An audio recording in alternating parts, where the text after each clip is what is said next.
जय शिवराय मित्रांनो, welcome to त्रेस creates. तर मंडळी, आजचा टॉपिक आहे भारत आणि America trade deal. Trade deal तरी कुठं हो, ह्याला इंटरिम ॲग्रीमेंट असं म्हणतात. तर खरंच आपण रशियाकडनं जे ऑइल इम्पोर्ट करतोय ते आपण बंद करणार आहेत का? खरंच शेतकऱ्यांसाठी खराब आहे का? Is Modi becoming the puppet for mister Donald Trump? आणि 12 तारखेला जे शेतकऱ्यांनी देशव्यापी आंदोलन बोलवलंय ते खरंच होणार आहे का? Are we becoming the dump ground for USA? Let start it. फेब्रुवारी 2026 रोजी भारत आणि अमेरिकेने एक इंटरिम अग्रीमेंट साईन केला आणि त्यांनी असं डिसाईड केलं की आपण भारतावर जे टॅरिफ आहेत ते 50% ते आपण 18% आणू. परंतु हे 18% आणण्यासाठी त्याच्या मागे अमेरिकेने कंडिशन ठेवली. ती कंडिशन अशी होती की भारताने रशियाकडून कुठल्याही प्रकारचे ऑइल इम्पोर्ट करणार नाही. त्यापूर्वी आपण समजून घेऊया की अमेरिकेने भारतावर 50% टॅरिफ लावले कसे. एवढे 50% टॅरिफ कुणी आतापर्यंत कुठल्याही देशावर अमेरिकेने लावले नव्हते. तर याची सुरुवात अशी झाली की 2025 मध्ये अमेरिकेने भारतावर 25% टॅरिफ लावले सुरुवातीला. त्यामध्ये 10% बेसलाईन टॅरिफ आणि 15% रेसिप्रोकल टॅरिफ. रेसिप्रोकल टॅरिफ म्हणजे असे टॅरिफ जे आपण त्यांच्यावर लावले म्हणून त्यांनी आपल्यावर लावलेले असतात, अशा प्रकारचे ते टॅरिफ होते. मग त्यानंतर 2025च्या मध्यामध्ये त्यांनी आणि परत अमेरिकेने 25% टॅरिफ लावले. एकंदरीत असेच 50% टॅरिफ झाले. हे दुसरे 25% टॅरिफ आपण रशियाकडून ऑइल इम्पोर्ट करतो म्हणून लावले गेले. कारण डोनाल्ड ट्रम्प यांचं म्हणणं असं होतं की 25% टॅरिफ याच्यासाठी लावले जात आहेत की India is buying Russian oil and that is supporting the Russia Ukraine war. Interim agreement तर झाला, पण इंटरिम ॲग्रीमेंट म्हणजे काय? इंटरिम ॲग्रीमेंट म्हणजे एक टेम्पररी प्रकारची डील आहे. त्या डीलमध्ये असं समजलं जातं की या पर्टिक्युलर कंडिशनवर ही डील राहील, नाहीतर ती कंडिशन जर फेल झाली तर ती डील नल होईल. तर ती कंडिशन अशी होती की भारत रशियाकडून कुठल्याही प्रकारचं ऑइल इम्पोर्ट करणार नाही. ठीक आहे, तर यापुढे आपण जाणूयात की या डीलचे भारतावर काय कॉन्सिक्वेन्सेस होतील, चांगले परिणाम किंवा वाईट परिणाम काय होतील हे जाणून घेऊयात.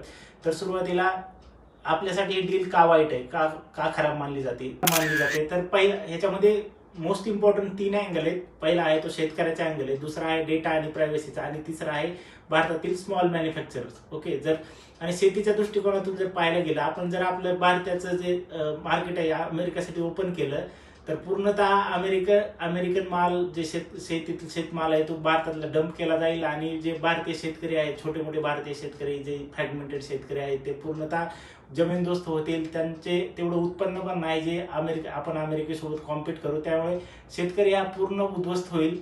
त्यानंतर येतो दुसरा आणि सर्वात महत्वाचा, डेटा आणि डेटा प्रायव्हसीचा. तर आपण डे टू डे लाईफमध्ये तुम्ही पाहिलंच असेल, व्हॉट्सअप यूज करतो, इंस्टाग्राम यूज करतो, email, Gmail, most of the products आपण USA मेड प्रोडक्ट्स यूज करतो. तर रिसेंटली तुम्हाला माहिती असेल की सुप्रीम कोर्ट ऑफ इंडियाने व्हॉट्सअपला डायरेक्टिव्ह दिले की जर तुम्हाला आमचा डेटा सिक्युअर आणि सेफ ठेवता येत नसेल तर you have no business to do in India. But what USA wants full data access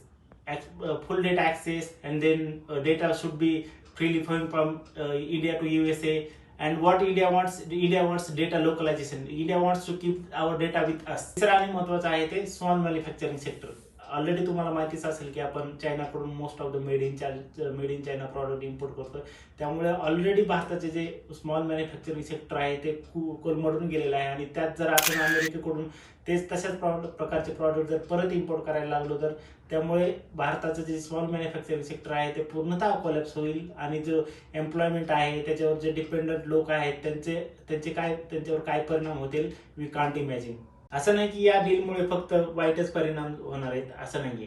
तर त्याचे काही चांगले परिणाम पण होतील. कारण तुम्हाला माहिती आहे अमेरिका हा भारताचा सर्वात मोठा ट्रेडिंग पार्टनर आहे. जर आपण पाहिलं तर मागच्या काही वर्षांपासूनचा भारताचा आणि अमेरिकेचा जो व्यापार आहे तो सर्वात जास्त आहे. त्यानंतर नंबर येतो चायनाचा, आणि त्यानंतर येतो UAEचा.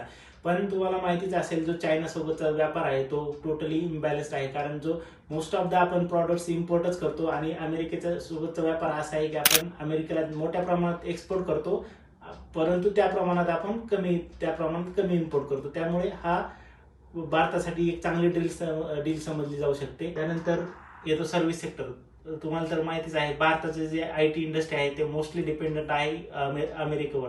कारण अमेरिकेतल्या मोस्ट ऑफ द कंपनीज भारतामध्ये आहेत, आणि त्यामुळे भारतात खूप मोठ्या प्रमाणात रोजगार जनरेट होतो. आणि तो जर म्हणजे जास्तीत जास्त कंपनी झाल्या, जास्तीत जास्त आपल्यासोबत ट्रेड झाला तर आणि मोठ्या प्रमाणात तो चांगला होऊ शकेल.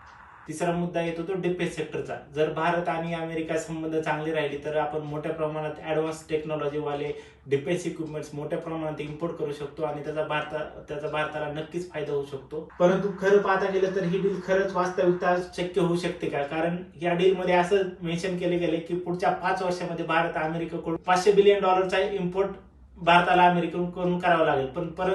परंतु जर करंट स्ट्रॅटेजी जर तुम्ही पाहिली तर भारत अमेरिकेकडून मोस्टली $40 बिलियन अॅन्युअली इम्पोर्ट करतो आणि 5 वर्षात जर बघायला गेलं तर ते होईल 40 into 5 $200 बिलियन इम्पोर्ट होईल. पण जर $500 बिलियन जर इम्पोर्ट भारताला करायचं असेल तर भारताला खूप मोठ्या प्रमाणात अमेरिकेकडून बाय करावं लागेल आणि त्यामुळे भारत हे अमेरिकेसाठी एक असं डम्प ग्राउंड बनलं जाईल. तिथल्या जे फेकून दिलेल्या वस्तू किंवा जे अनयूज प्रॉडक्ट आहेत ते अमेरिकेतून भारतात इम्पोर्ट केले जातील आणि भारताच्या एकंदरीत सेक्टर सर्व्हिस सेक्टर असो किंवा मार्केट सेक्टर असो प्रत्येक क्षेत्रामध्ये त्याचा वाईट परिणाम होईल. त्यामुळे ही डील एकंदरीत चांगली मानली जात नाही. तर यावर तुमचेही विचार समजू द्या मित्रांनो. Let me know your thoughts in the comment section. Please like, share and subscribe my channel guys. Thank you.